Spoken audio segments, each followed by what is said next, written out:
Hey guys, quick video looking at changing out my cam tensioners. Got a 2003 Harley Davidson anniversary model. Just picked this one up. Said to the guy, when was the last time you changed your cam tensioners, mate? His answer was, what are they? Yeah. It's got 77,000 Ks on it. These things are recommended to be changed a lot earlier than that. As most of you probably are aware if you're watching this video, it was a bit of a design issue from Harley utilising this sort of setup. It was replaced in 2006, I think, with a hydraulic type setup. Those that have got the money replace these with a gear drive rather than this spring tensioner setup. These are what the issue is.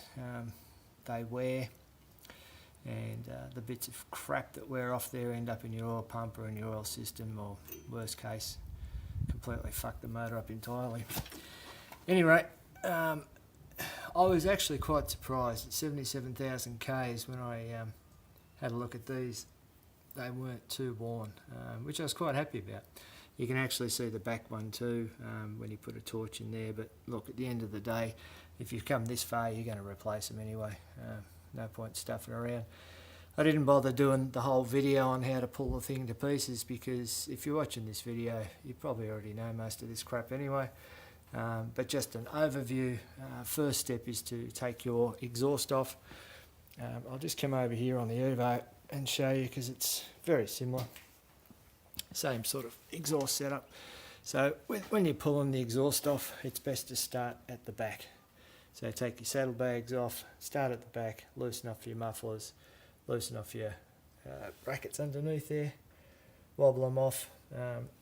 What I tend to do is go around with some penetrating oil the night before and just run it over all the nuts and bolts. Just makes them a whole lot easier to get off. So once you've got your exhaust system off, next step on here, because I don't have adjustable rockers, push rods I should say, I have to pull my push rods out.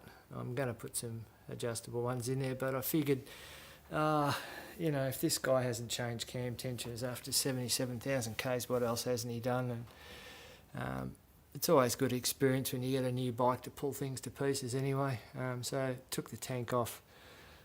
That is not too hard on these bikes. I'll just come over and show you a few little things to watch out for though. They've got this crossover pipe on the tank, which they hold on with these spastic clip things here, pinch clamps, whatever. So when you're taking that off, you have to fart ass around trying to not get fuel all over yourself. I've got one of these things which just pumps the fuel out.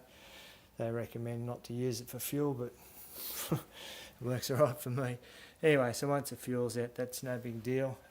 This little connector that goes on here, that is, come around the other side of the bike, that's this little doobie here. It's pretty simple. You slide the silver part up and just drop that out. That's easy. You have got a connector here which goes up to your fuel gauge, which comes off pretty easy. That's the last thing you disconnect. A bolt there, and obviously a bolt here. I just folded the console back over here. There was this breather to disconnect off the top. It's all pretty self-explanatory when you get it there anyway. So once you get to this stage, take the spark plugs out, jack the bike up obviously, put it in 5th gear by just rolling the back wheel around by hand and ratcheting it down. That allows you to turn the motor over so that you can get your piston up to top dead centre. The reason you want to do that on your front rocker box first off is so that there's no pressure on your valves. Otherwise when you try to undo it, you're going to come across all sorts of shitty things. You don't want to undo those when they're under pressure, so bring it up so that these are on top dead centre. There's no pressure on there, and off they come pretty easy. 3/8 here, 7/16 here, or is it half? Yeah, half inch here by the look of it, 3/8 there. This is your breather. A little tip too, if we're just pulling these push rods out and putting these back on again, which in this case we're going to, there'll be oil in this hole after you take this bolt out. So you don't want to torque it up with that oil in there because you'll create all sorts of shitty problems. So get some compressed air and just blow it into that hole after you've got the bolt out. Get a rag and shit so it doesn't go everywhere. That make sure you torque it up properly, you don't cause any cylinder damage. What else? I think that is just about it. Next step in here now is going to be to get a special tool, push this cam tensioner back and lock it in away from the chain to take the pressure off the chain. Put a tool in between here to stop the sprockets turning and undo these bolts. Take the whole lot off as an assembly. Once that's done, then we can take the cam support plate off out in one full go. So I'll shoot another video when I've done that.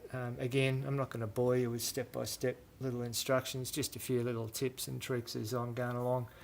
But guys, if you've never done this before, don't be scared to do it. I don't see a whole lot of point in taking it to a dealership and paying them, well, over here in Australia, about $150 an hour to do this sort of shit, because it's all pretty easy. If you can turn the spanner, mate, you can do this. It's not too bad. So that's about it. I'll come back to you when I get all these tools in place. Obviously, make sure you work safely and cleanly. That's it.